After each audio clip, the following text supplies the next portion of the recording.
آپ لوگوں کو میں نے خاص مقصد کے لیے بلایا. جیسا کہ آپ لوگ سب جانتے ہیں پچھلے 1-2 دن سے جو پونچھ بفلیاز سے جو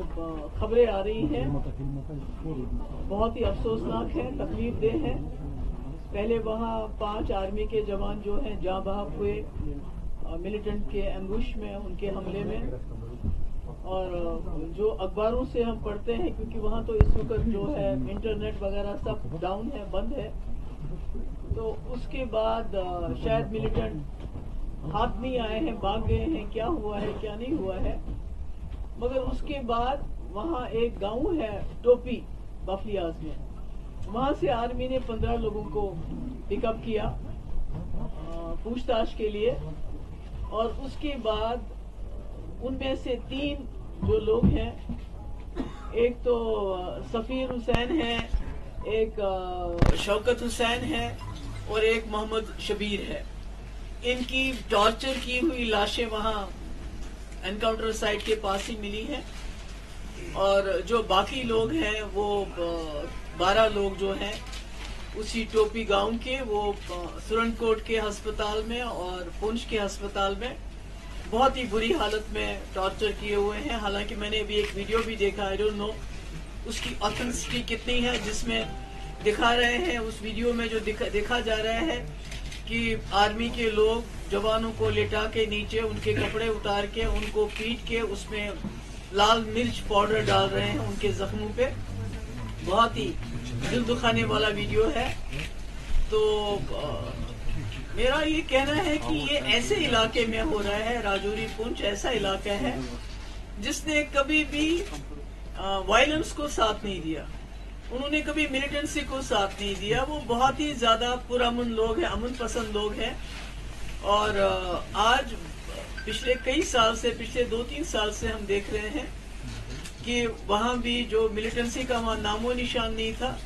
آج ملیٹنسی وہاں بھی ہے. حالانکہ لوکل اس میں کوئی انوالو نہیں ہے. آج تک جتنے بھی لوگ پکڑے گئے یا کوئی مارا بھی گیا, خاص تو لوگ مارے نہیں گئے, پر جتنے بھی مارے گئے وہ باہر کے لوگ تھے. تو ایسے میں میرا یہ کہنا ہے کہ بی جے پی کا جو دعویٰ ہے, یہ جو ڈنڈورا روز روز وہ پیٹتی ہے کہ ہم نے جموں کشمیر میں سب کچھ ٹھیک ٹھاک کر دیا ہے, جموں کشمیر کو ایک کھلی جیل تک کے میں تبدیل کرنے کے باوجود, یہاں کے ہزاروں لوگوں کو جیلوں میں ڈالنے کے دعا کرنی ہے, کیا دعا نہیں کرنی ہے اس کی بھی ڈائریکشن دینے کے باوجود, یہاں کے ملازموں کو کہ بھائی آپ منہ بند رکھو, اگر آپ کا کوئی بھی پرابلم ہے اس کی بات مت کرو, اس کے باوجود لوگوں کو نوکریاں سے. مگر آج بجائے سوال پوچھنے کے انہوں نے 15 لوگوں کو گھروں سے نکال کے ٹارچر کروا کے ان کی جو 3 کی لاشیں جہاں پر جو ہم اخباروں میں پڑھتے ہیں ہمیں تو,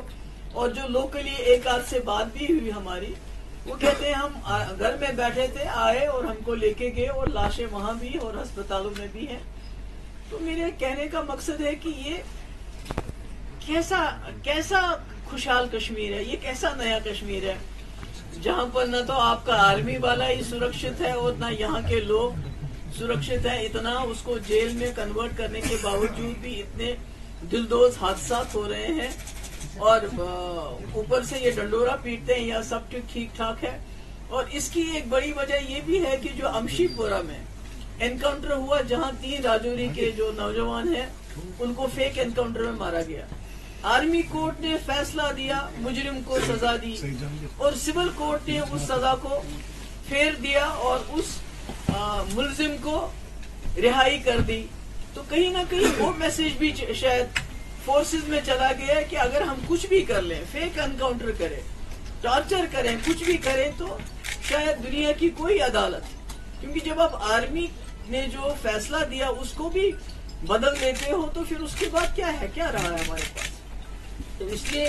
حالانکہ گورنر صاحب خود ان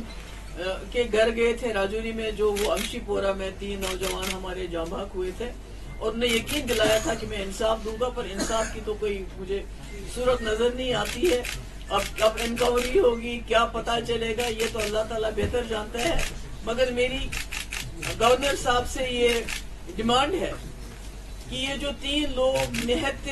بے قصور بلا کسی وجہ کے جس بے دردی سے ان کو ٹارچر کر کے سڑک پہ پھینکا گیا، تو کم سے کم جب تک آپ انکوائری کریں گے، کیونکہ شاید یہ عادت سی پڑ گئی ہے ہماری کہ ہم ڈیمانڈ کرتے ہیں یہ انکوائری وہ انکوائری، بعد میں اس کا کوئی خاص نتیجہ تو ہوتا نہیں۔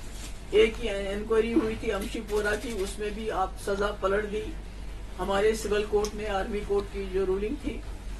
تو ہم یہ کہیں گے، ان سے یہ کہیں گے کہ کم سے کم جب تک انکوائری ہوگی، اس کی رپورٹ آئے گی، تب تک یہ جو 3 غریب نوجوان، اس میں ایک سب سے بڑا 40 سال کا تھا، باقی تو کم عمر کے ہیں، ان کو 50-50 لاکھ روپے ان کے گھر والوں کی، بہت غریب لوگ ہیں، ان کو ملنا چاہیے۔ اور اس کے ساتھ جو لوگ ہسپتال میں اس وقت زندگی اور موت کی لڑائی لڑ رہے ہیں، ان کا علاج ہو، کم سے کم ان میں سے مجھے نہیں معلوم کتنے لوگ بچیں گے کتنے نہیں بچیں گے، مگر جو لوگ بچ جاتے ہیں کم سے کم ان کو بھی 5-5 لاکھ روپے واگزار ہونا چاہیے، تاکہ آگے سے یہ ایک میسج چلا جائے۔ اگر آپ سزا نہیں دے سکتے ہیں جو اس میں جرم کرتے ہیں، جو آرمی کے ساتھ ہو اس کو ہم کنڈم، سب نے کنڈم کیا، کون ہے جس وہ اس کو کنڈم نہیں کرے گا؟ یہ بھی کسی گھر کے بچے ہوتے ہیں، لوگ ہوتے ہیں، اپنی روزی روٹی کمانے کے لیے نکلے ہوتے ہیں، اور ملٹنٹوں نے ان کو ایمبوش کر کے جاں بحق کیا، ہم نے اس کو کنڈیم کیا۔ مگر جو یہ 3 لاشیں آپ نے وہاں پھینک دی، جو اپنے ہسپتال میں 12 لوگوں کو زخمی کر کے چھوڑا ہے، اس کو کون کنڈیم کرے گا؟ اس کا حساب کون دے گا؟ تو میں گورنر صاحب سے بڑی معتبانہ طریقے سے بات کرنا چاہتی ہوں کہ آپ روز روز یہاں نئے کشمیر میں کیا کیا ہو رہا ہے، کتنا اچھا ہو رہا ہے، اس کی بات کریں، تو آپ اس کی طرف بھی ذرا دھیان دیجئے کہ آپ کی ناک کے نیچے کیا ہو رہا ہے، کس طرح نہتے 15 لوگوں کو اٹھا کے ان کو ٹارچر کر کے 3 کو ختم کیا گیا، اور باقی ہسپتالوں میں زندگی اور موت کی لڑائی لڑ رہے ہیں۔ تو میں امید کرتی ہوں کہ اس میں جو ہیں گورنر صاحب، میں نے پہلے ہی کہا کہ انکوائری ہم نے دیکھی ہے، اس کا رپورٹ کب آئے گا، کیا آئے گا، کیسا رپورٹ آئے گا، مگر کم سے کم ان لوگوں کو معاوضہ امیڈیٹلی ملنا چاہیے، ان کو بھی جو زخمی ہیں ان کو بھی ملنا چاہیے۔ Thank you.